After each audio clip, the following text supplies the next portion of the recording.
فطرة الإسلام وكلمة الإخلاص ودين نبينا محمد صلى الله عليه وسلم وملة أبينا إبراهيم حنيفا مسلما وما كان من المشركين.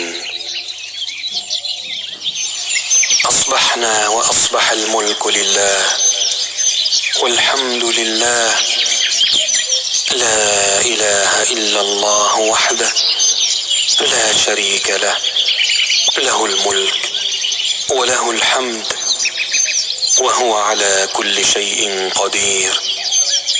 صباح الخير أو مساء الخير على حسب ما بتشوفوني في التوقيت ده. بجد وحشتوني جدا جدا جدا. النهاردة يا ولاد زي ما انتوا شايفين كده معايا بقى فيديو جديد، بس قبل ما نبدأ الفيديو بتاعنا ما تنسوش تعملوا لايك وشير وسبسكرايب لو انتوا لسه أول مرة بتتابعوني، ولو انتوا متابعين الفيسبوك ما تنسيش تعملي لي هناك متابعة علشان هناك بنزل حاجات جميلة جدا جدا. وكمان الناس اللي دخلت معايا القناة جديدة أهلا وسهلا بيكم في قناتي، وجودكم كالعادة على راسي من فوق، يسعدني ويشرفني وجودكم معايا. فطبعا الناس الجديدة بقى تكتب لي بقى انتوا بتتابعوني من انهي بلد علشان انزل ارحب بيكم كلكم كده زي ما انتوا شايفين كده يا ولاد. معايا النهارده فيديو بقى حلو كده وكله نشاط وحماس وطاقة ايجابية. اول حاجة عملتها احط بقى الغسيل علشان يتغسل على ما نشوف احنا هنعمل ايه. انا قمت بصراحة الصبح كده بدري شوية علشان النهارده اليوم بتاع المشتريات بتاعتي. هجيب اللحوم بتاعة الشهر علشان اللي انا بصراحة ما بحبش انزل كل يوم وعشان المدارس وكده. فحطيت بقى الغسيل يتغسل على ما نخلص الدنيا. فزي ما انتم شايفين كده قمت بقى الصبح يا ولاد، وريتكم بقى الشمس وهي طالعة والنهار وطالع بقى الصبح بقى قايمة بدري بقى يا ولاد، نشاط بقى وحماس. فعايزة اقول لكم بقى بجد يعني انا زعلانة منكم جدا جدا، لان بجد في ناس كتير جدا بتتفرج عليا ومش عاملة اشتراك، وفي ناس كتير جدا ما بيوصلهاش اشعار الناس دي تلغي الاشتراك وتشترك تاني علشان كل ما انزل فيديو جديد يوصل لكم. وطبعا وجودكم بجد كالعادة على راسي من فوق كلكم، سواء انتم من داخل مصر او من خارج مصر. وكمان الناس الجديدة تكتب لي بقى انت بتتابعيني من انهي بلد علشان بجد يعني بص انا بحب قوي لما واحدة تقول لي انا بتابعك من الجزائر، واحدة تقول لي انا من العراق. بصوا في ناس كتير على فكرة، في من الاردن وفي من كل الدول. فبحب قوي لما حد يكتب لي انا اسمي كذا وبتابعك من كذا. فاكتبوا لي كده وفرحوني، انا بحب اعرف متابعيني حبايب قلبي، ربنا يخليكم كده ليا ويديمكم نعمة في حياتي. انا عايزاكم بقى تتابعوا معايا الفيديو للاخر عشان الفيديو النهارده حلو جدا. نزلت بقى جبت الخضار وجبت الحاجات اللي ناقصاني وجبت فاكهة، وكمان جبت اللحوم بتاعة الشهر. انا بصراحة ما جبت يعني انا جبت جزء كده وبصراحة لقيت الفراخ غالية جدا، فهنشوف الفيديو للاخر وهنشوف اسعار كل حاجة دلوقتي.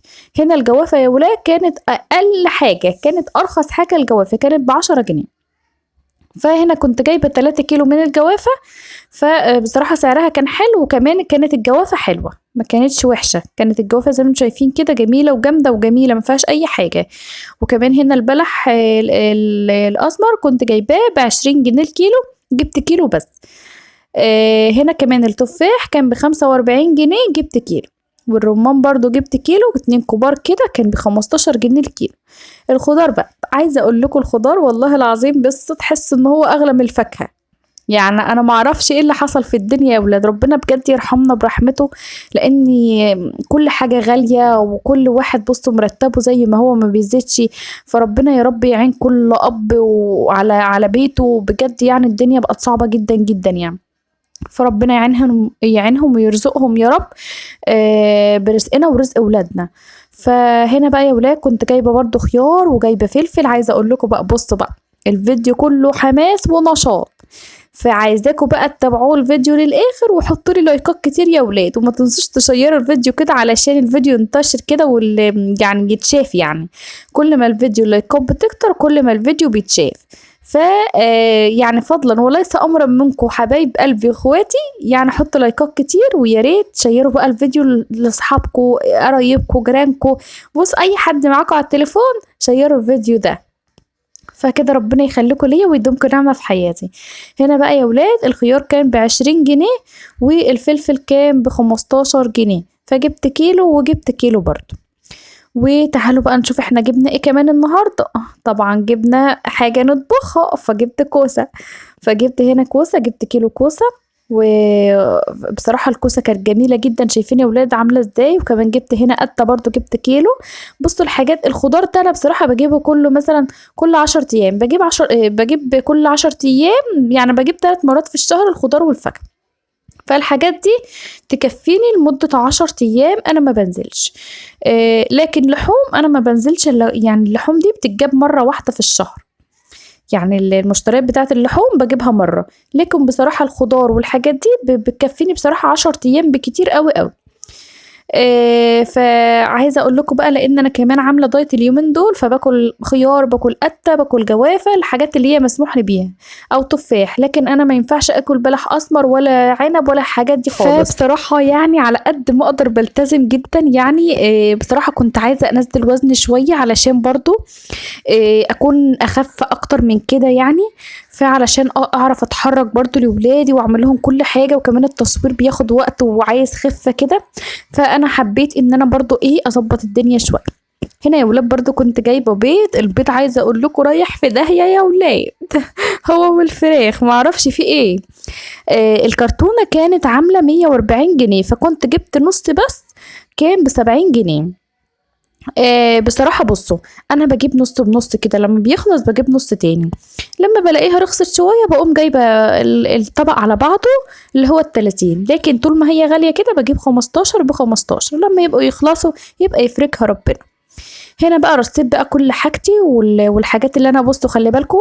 الطماطم انا ما جبتش طماطم، لو هتلاحظوا لما الطماطم دي اللي عندي تخلص ابقى اجيب. لكن ما رضيتش اجيب طماطم وانا عندي طماطم. كمان كان عندي ليمون، ما رضيتش اجيب ليمون. يعني شوفوا الحاجات اللي عندكم وهاتوا الحاجه اللي ناقصاكم، ما تجيبوش حاجه على حاجه تبوظوا الحاجه اللي عندكم. بس كده. بعد ما رصيت بقى حاجتي في التلاجة، نشوف بقى اللحوم اللي انا جبتها. انا قلت اما اظبط بس الخضار والفاكهه الاول، احطهم بعيد بقى عن زفاره الفراخ واللحمه والحاجات دي كلها. فهنا كنت جايبه عرق تريبيانكو، وبحب ان انا اجيبه كده واقسمه. بصوا الناس اللي هي بتحب اللحمه الحمراء، بجد العرق ده جميل جدا، وكله لحمه حمراء بسم الله ما شاء الله، الله اكبر اللهم بارك. كله زي ما انتم شايفين كده لحمه حمراء صافي. اللحمه عندكم بكام يا ميرو في طنطا؟ اللحمه عندنا هنا يا ولاد ب 280 جنيه في طنطا. العرق التريبيانكو ده ممكن يكون مثلا يعني ممكن يجيب 300 جنيه. يعني هو بيكون تقريبا اغلى 20 جنيه من اللحمة العادية. بس بصراحة اللحمة بتاعته زي ما انتم شايفين كده اللهم بارك، بتكون حمرة وجميلة جدا. فبصراحة بيكفيني شوية حلوين، يعني هما 2 كيلو يعني بحط، يعني بنعمل نص كيلو مش اكتر من كده على قدنا. اعملي اللي يكفيكي ويكفي اولادك، ما تعمليش اكتر من كده وترموا. بصراحة الدنيا غلا والدنيا مش مستحملة، فهو نص كيلو كفاية جدا، وجنبيه خضار وشوية الرز وخلاص. شوفوا انتوا بتعملوه ازاي، اعملوا كل واحد برضو على عدد اسرته يعمل. في اللي بيعمل ربع، في اللي بيعمل نص، وفي اللي بيعمل كيلو، على حسب ما انتوا عدد اسرتكم. فانا بحب ان انا اقطعه كده يا ولاد. بصوا العرق ده ليه تقطيعه معينه علشان يستوي معاكم بسرعه. بالطريقه اللي انا بعملها دي برفع كده القطعه شويه واخليها زي ما انتم شايفين كده بالظبط. كمان ممكن اعملها تحت ورق العنب او تحت المحشي شرايح كده، بيكون جميل جدا وطعمه حلو جدا. فما شاء الله الله اكبر، بيبقى جميل جدا. واللي بيحب اللحمه الحمراء يجربه، هو اسمه عرق تريبيانكو. فهنا بقى هبتدي ان انا اقطع برضو شويه مكعبات، اسيب بس كام شريحه كده مدوره، علشان خاطر ان انا ممكن اعملها تحت محشي او تحت ورق عنب ولا اي حاجه، تكون حلوه كده معايا، وتكون زي ما هي كده مدوره. بقوم دقها شويه كده، وبيبقى طعمها حلو جدا بصراحه ما شاء الله. فزي ما انتم شايفين كده. بصوا يا ولاد، انا نسيت اقول لكم خالص على البلكونه لما انا صورتها معاكم في اول الفيديو، لما كنت واقفه اعمل لكم المقدمه. البلكونه بصراحه جبت الحاجه بتاعه ستاير البلكونه اللي الماسوره زي ما انتم شفتوها كانت محطوطه على الارض، والحاجات المسامير وكل حاجه. لكن بصراحه انا لسه ما ركبتهاش، فانا جبت الحاجه وان شاء الله اركبها ونظبط مع بعض كده البلكونه، ونعمل روتين كده حلو في البلكونه. لان بصراحه انا عايزه اظبطها الاول، اركب الستاره علشان الحاجات دي كلها تتلم وكمان الكراسي اتبهدلت والترابيزة والحاجة اتبهدلت جدا لان الستارة مش محطوطة.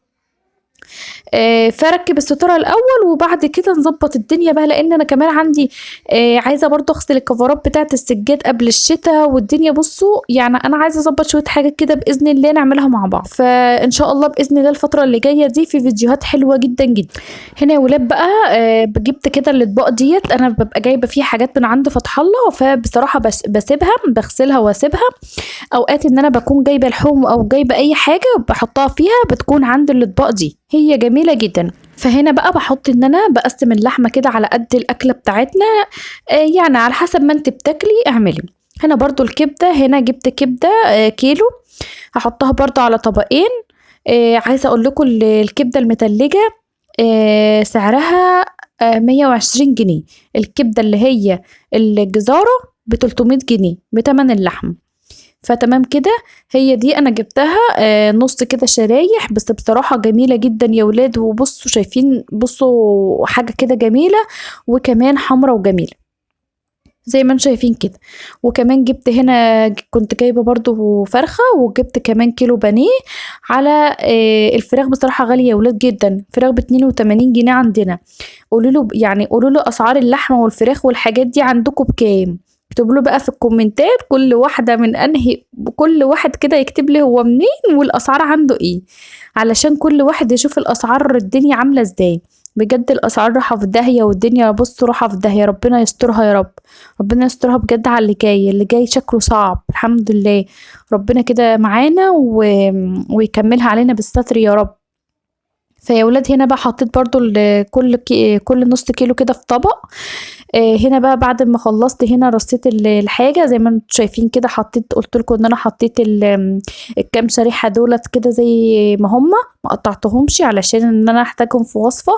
وحطيت هنا الكبده برضو في طبقين. وتعالوا بقى نخش بقى بعد ما خلصنا كده الحمد لله، رصينا الحاجات دي وقطعنا اللحمه بتاعتنا الحمد لله وكل حاجه زي الفل وتمام. تعالوا بقى نغسل الفرخه اللي انا جبتها وكمان البانيه.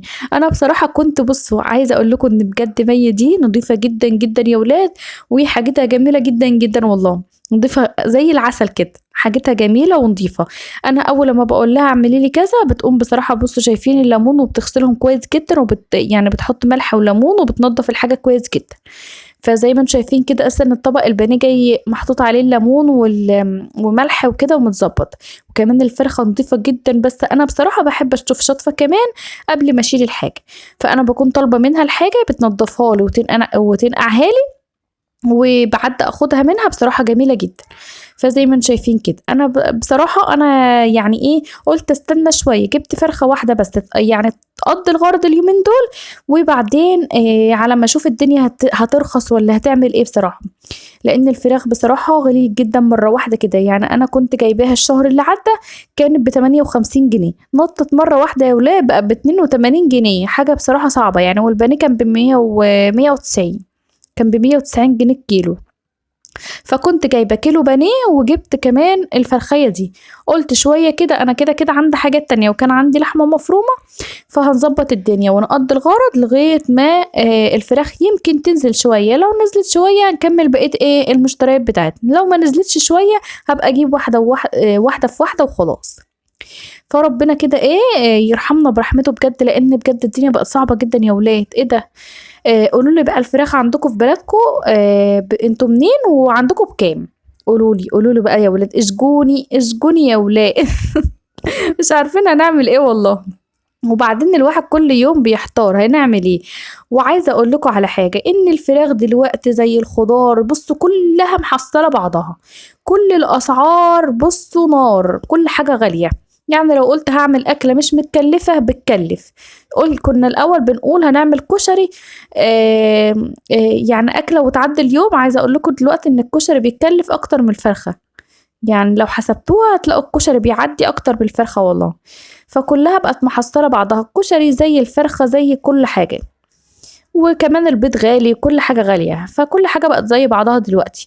واللي عنده يعني رأي تاني يقول لي يعني أي حاجة في كلامي صح ولا غلط. هنا يا ولاد بقى مسكت الفرخة قطعتها، والبانيه غسلته كويس كده. أنا بحب بصراحة بصوا مهما كانت غسلت واتنقعت أنا بحب أحط التاتش بتاعي، أحب أغسل الحاجة تاني بإيدي مرة واتنين وتلات. فكنت بقى بشيل منها الدهون. بصراحة ما بحبش الدهون اللي في الفرخة دي خالص، اللي في الوراك بالذات بيكون فيها دهون كده من الجنب، ما بحبهاش خالص. فبحب ان انا بشيلها عشان ما تجيبليش اي ريحه زفاره ولا اي حاجه وانا بطبخها كمان. فهصفي بقى كل الفراخ دي والبانيه ونشوف مع بعض في الاخر. تعالوا بقى يا ولاد كده بعد ما خلصت كل حاجه الحمد لله زي ما انتم شايفين كده، بسم الله ما شاء الله اللهم بارك. فهنا خلصت كل حاجه، هكيسها بقى احطها في الفريزر. وكده يكون فيديو النهارده خلص، يا رب يعجبكم. متنسوش تعملوا لايك وشير وسبسكرايب، وسلام.